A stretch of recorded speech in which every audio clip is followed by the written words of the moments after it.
The breeze whipped my hair across my face as the cherry blossoms rained down around us. I looked over at Nolan, taking in his chiseled jawline and kind eyes. He had one hand rested gently on the back of my wheelchair as he pushed me along the winding path in the park. "It's so beautiful here," I said.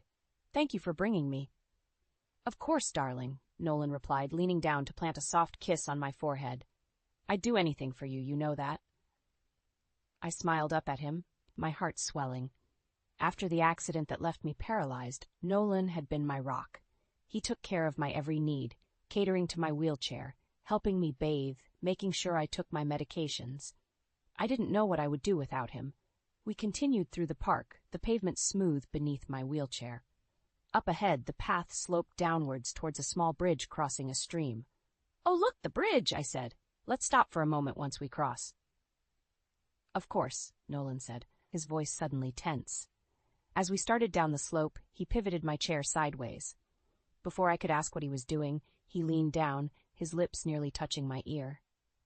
"I'm bankrupt," he whispered harshly. "I've blown through your inheritance.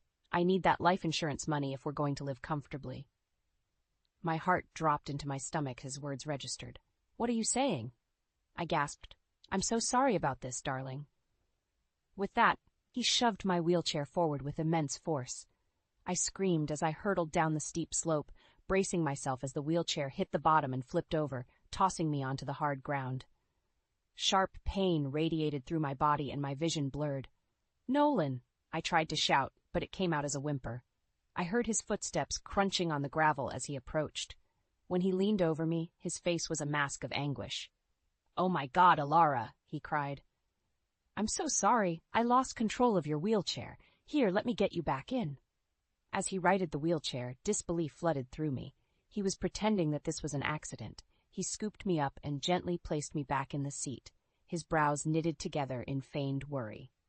I scanned the area wildly, but we were alone. "What have you done?"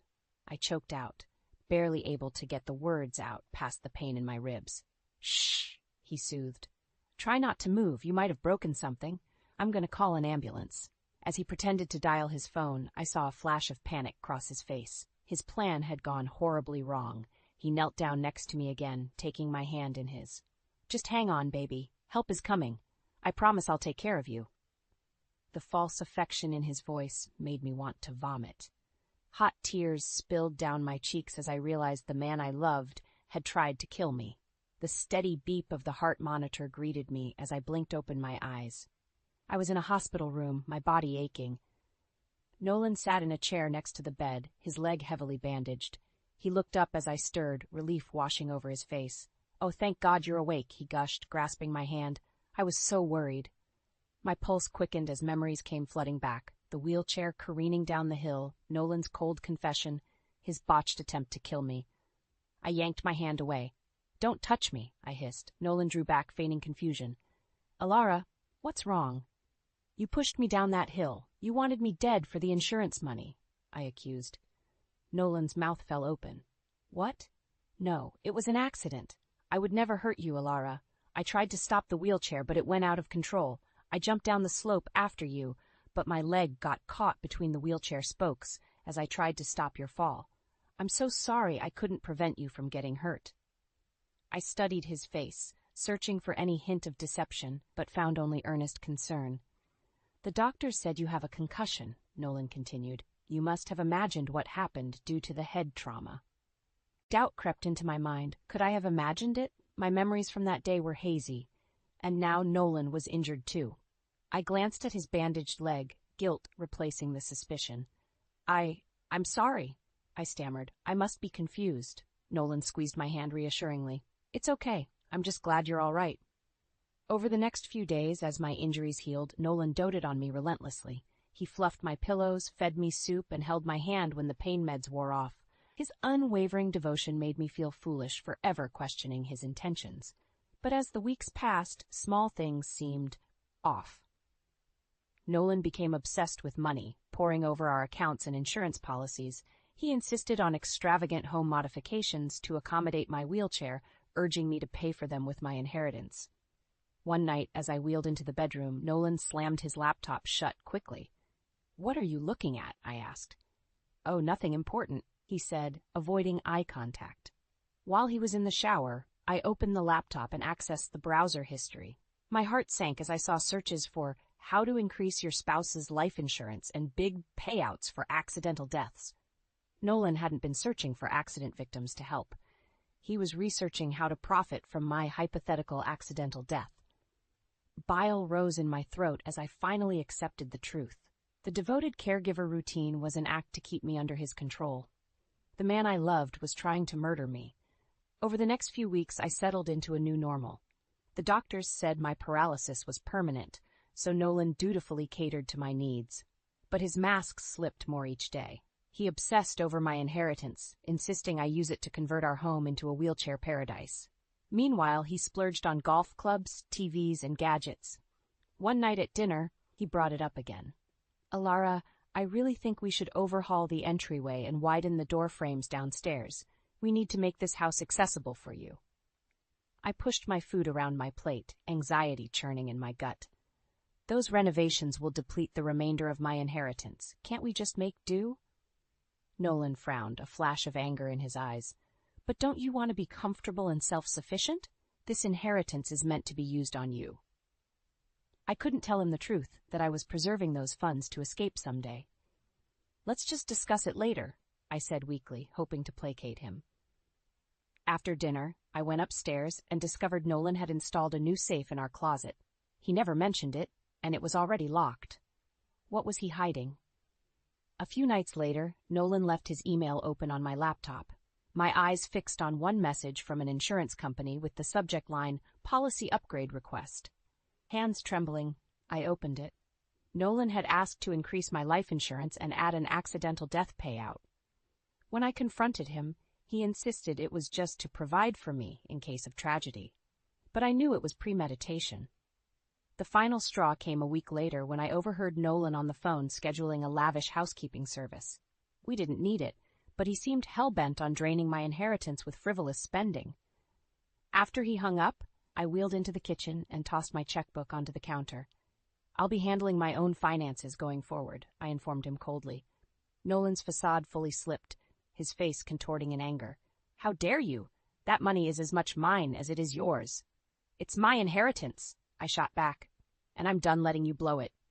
Nolan advanced on me, his voice a low snarl. "You ungrateful bitch. After everything I've done for you." Adrenaline coursed through me. "The jig is up, Nolan. I won't let you steal my inheritance while you plot my murder." Rage blazed in his eyes, but he quickly masked it. "Don't be ridiculous," he sneered. "I'll never understand your paranoia. But fine, manage your own money. It doesn't change my love and devotion." His duplicity infuriated me further, but I held my tongue. I needed to protect my finances at all costs until I could find a way out. Over the next few weeks, money became a battleground in our home. I took over the finances, carefully tracking every penny. When Nolan demanded I hire his lavish housekeeping service, I refused. "We don't need it," I said firmly. "I can handle the cleaning." Nolan's face darkened. "But in your condition." "I'm fine," I cut him off. "We're not wasting money." After that, our arguments escalated. Nolan increasingly spent money behind my back, on expensive takeout when I cooked simple meals, new electronics, anything he desired. One day, I came home to find he had purchased a $3,000 Tempur-Pedic mattress without consulting me. "Return it now," I demanded. "Why are you being so controlling?" he shot back. "I'm just trying to make our home nicer for you." "Bullshit," I spat. "You're bleeding our accounts dry, trying to spend my inheritance before I cut you off." Nolan's expression contorted in rage. For a moment, I thought he might hit me, but he quickly smoothed his face into a mask of polite concern. "Alara, I'm worried about you," he said gently. "This obsession with money isn't healthy. You know I just want what's best for you." I wanted to scream at his pathetically transparent manipulation, but I held myself in check. Over the next week, small amounts of cash began disappearing from my purse. $20 here, $50 there. I knew Nolan was taking it. Meanwhile, the utilities and credit card bills skyrocketed without explanation. One night I logged into our accounts and realized why. Nolan had increased the thermostat to 85 degrees, changed our cable package to premium channels, and added himself as an authorized user to my credit card. The The next morning, I changed the thermostat back and called the cable company to downgrade our plan. When Nolan realized what I'd done, he cornered me in the kitchen. "How dare you make changes without consulting me?" he bellowed. I refused to cower. "I'm correcting your frivolous spending. You're bleeding me dry." Nolan slammed his fist on the counter. "That's my money, too. You don't get to control everything." "It's my inheritance," I shouted back. "I see exactly what you're doing, trying to drain that money, but I won't let you get away with it." Nolan stepped closer, looming over me. "You'll regret this," he hissed. "That money is the only reason I'm stuck playing your little wheelchair nursemaid." I recoiled at his words, my worst fears confirmed. Our relationship was nothing but a ruse designed to steal my inheritance. "Get away from me," I snarled. "We're done." I wheeled my chair backwards from him, my heart pounding with rage and adrenaline. The man I loved was gone. All that remained was a manipulating thief trying to drive me to bankruptcy or death. But I wouldn't back down or surrender my independence. Not to him, not to anyone. The battle lines were drawn. After our blow-up, I stopped speaking to Nolan altogether. The loving facade had slipped away, exposing his deceit. Now we coexisted in tense silence, speaking only when necessary. I continued scrutinizing our accounts, noticing strange inconsistencies. Gas and grocery expenditures were double what they should have been. When I asked Nolan about it, he got evasive. "I've just been driving more for errands," he muttered, "and groceries are expensive lately." I knew he was lying and pocketing the extra cash, but I had no proof. Suspicions gnawed at me. Where was he driving? Was he seeing someone else? I decided to find out. I called a private investigator and explained my situation. 2 days later, I received a large envelope in the mail. Hands shaking, I opened it to find photos of Nolan embracing a woman in front of a nice suburban home, captioned with an address. Bile rose in my throat as I realized the truth. Nolan had a secret family. Fury coursed through me. All the manipulation and lies weren't just about money. He was living a double life. I wanted to confront him right away, but I waited. I needed more proof before initiating the inevitable divorce. A few days later, the investigator provided bank records indicating Nolan had purchased the other home outright and was funneling money into a joint account with the other woman. Her name was Celia. Armed with evidence, I decided to confront Nolan at the hospital where he volunteered, a smokescreen for his deceit. As I wheeled into the hospital lobby, I spotted Nolan at the front desk flirting with a nurse. Before he saw me, I called out loudly, "Hey, Nolan, how's Celia doing?" Nolan's head whipped around, his face draining of color when he saw me. He quickly masked his shock with feigned confusion. "Who?" he stammered. I threw the envelope of evidence onto the desk. Photos and bank records spilled out. "Save it!" I spat. "I know about your little wifey across town. Did you really think you could get away with it?" Nolan glared at me coldly. "You don't know what you're talking about. This is absurd." I shook my head in disgust. "The jig is up, Nolan. I'm filing for divorce. Have fun splitting your assets between 2 households." I wheeled my chair away, Nolan calling after me desperately. But I didn't stop. The time for mercy was over. Over the next few days, I met with lawyers to initiate divorce proceedings, documenting Nolan's infidelity and financial deceit. I wanted to ruin him. Soon after, I sat Nolan down at home. "Here are your options," I told him icily. "Agree to a divorce with 0 spousal support, letting me keep 100% of my inheritance, or I'll make sure every one of your friends and family knows exactly what a cheating, swindling scumbag you are." Nolan pleaded with me, but I refused to back down. The man I loved was gone. In his place was a manipulative stranger who needed to pay. After I presented the evidence, Nolan had no choice but to agree to my terms. The divorce was swift and brutal, leaving him financially devastated. I walked away free, my inheritance intact, ready to begin a new chapter away from my lying, cheating ex-husband. What awaited me was unclear, but it had to be better than the nightmare I'd endured. In the months after the divorce, I focused on recovery and adapting to my new normal. My lawyer ensured I received a generous alimony, allowing me to afford live-in care. Though my paralysis persisted, my new doctor encouraged me to stay positive. "Your condition is still evolving," he assured me. "With rehabilitation, you may regain functionality." His optimism lifted my spirits. For the first time since the accident, I had hope. During one appointment, Dr. Fields reviewed my records closely, his brow furrowing. "Let's do some fresh scans," he said. The next day, I received an urgent call from Dr. Fields. "You need to come in immediately," he said gravely. "There are developments."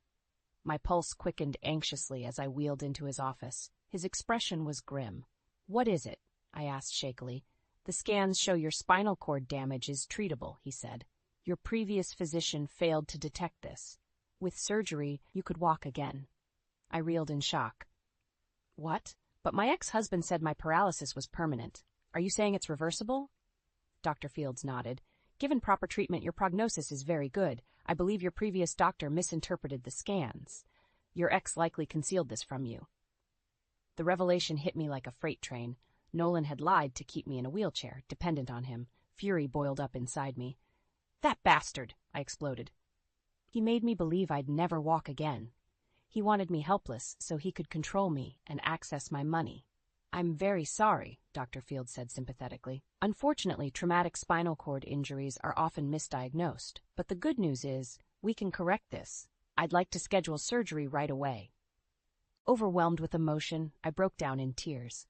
For months, I believed I'd spend my life in a wheelchair at the mercy of my lying, cheating ex-husband. But now a chance at freedom stood before me. The night before surgery, I met Nolan at a cafe at his desperate request. He begged me to take him back, claiming he'd changed. "Did you know my paralysis was reversible?" I demanded. "Did you keep it from me?" Nolan's silence was damning. Seething with rage, I slapped him hard across the face. "You soulless monster! You made me believe I was trapped when I could have walked away from you. Well, tomorrow I'm getting surgery so I can dance on your grave someday. I pray I never see you again." I left Nolan crying at the table, his pathetic apologies echoing behind me. The time for mercy and forgiveness had passed. Tomorrow, a new beginning awaited me. The surgery was a success. In the difficult weeks of recovery and rehabilitation that followed, spite fueled me.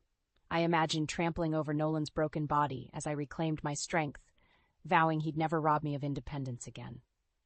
On the day I took my first solo steps, tears of joy and relief streamed down my face. I was free at last, ready to walk into a new life on my own terms. Nolan had failed. My backbone remained unbroken. In the weeks after my surgery, I wasted no time seeking final vengeance against Nolan. Legally, financially, I wanted to ruin him completely. I met with my lawyer, providing documentation of Nolan's lies about my medical prognosis. We incorporated it into the divorce proceedings to show premeditation and abuse. Nolan wouldn't just lose money in the split, his reputation would be destroyed. "You have ample grounds for additional damages," my lawyer said. "We can sequester his assets and income sources. He won't have a cent left when we're through with him." "Good," I replied coldly. "Take everything." I realized Nolan's bank fraud likely extended beyond just me. I contacted his employer and provided evidence that he had embezzled from client accounts. They immediately opened an investigation, alerting the authorities. Nolan desperately tried to convince me not to expose him further. He even had the audacity to suggest reconciliation. "Alara, haven't you punished me enough?" He pleaded on the phone. "I know I made mistakes, but we can still repair this. I'll spend the rest of my life making it up to you." "The only mistake I made was ever trusting you," I spat back. "You tried to steal my inheritance and leave me helpless. There's no coming back from that." I hung up, feeling re-energized in my mission to obliterate him. The next day, I called his half-sister, Layla, who he always clashed with. I told her everything, from the infidelity to the financial deceit. "I knew he was selfish, but this is unbelievable," she fumed. "What a wretched snake. He's dead to me. I'll make sure everyone knows what a vile pig he is." In the weeks that followed, Nolan's life unraveled spectacularly. Friends and family shunned him. He lost his job once the fraud was exposed. Even Celia kicked him out once she learned what he did to me, disgusted by his abhorrent behavior. The divorce finalized with me receiving 80% of our shared assets plus permanent alimony payments, money he no longer had. He'd be financially ruined for years. My lawyer called one final time. "It's done," he said with satisfaction. "Your ex-husband is destitute. His reputation is shredded. You won't be hearing from him again anytime soon." A surge of relief and joy coursed through me. The bitter seeds I'd sown had bloomed into Nolan's complete destruction. He was finally reaping what he deserved, and I was forever free from his poisonous hold on my life. The day my divorce from Nolan was finalized, I walked out of the courthouse with my head held high, the sunlight warming my face. The settlement had been everything I wanted. Nolan was left penniless and alone, forced to start anew with nothing but his wretched self. In the months that followed, I reveled in my freedom and independence. I returned to work, reconnected with old friends, traveled to places I'd always dreamed of seeing. Whenever despair crept in, I repeated my mantra, "Nolan has no power over you now." My new therapist helped me process the emotional trauma I'd endured. "It's important you don't dwell on anger," she counseled gently. "Focus your energy on healing so you can fully embrace this new chapter of your life." I took her advice to heart, channeling my energy into constructive pursuits that enriched my life. I volunteered at a women's shelter, helping those escaping abusive situations. It strengthened my resolve to never again ignore red flags in a relationship. On my birthday a few months later, my friends threw a party celebrating my freedom. As we raised our glasses, Sarah made a toast.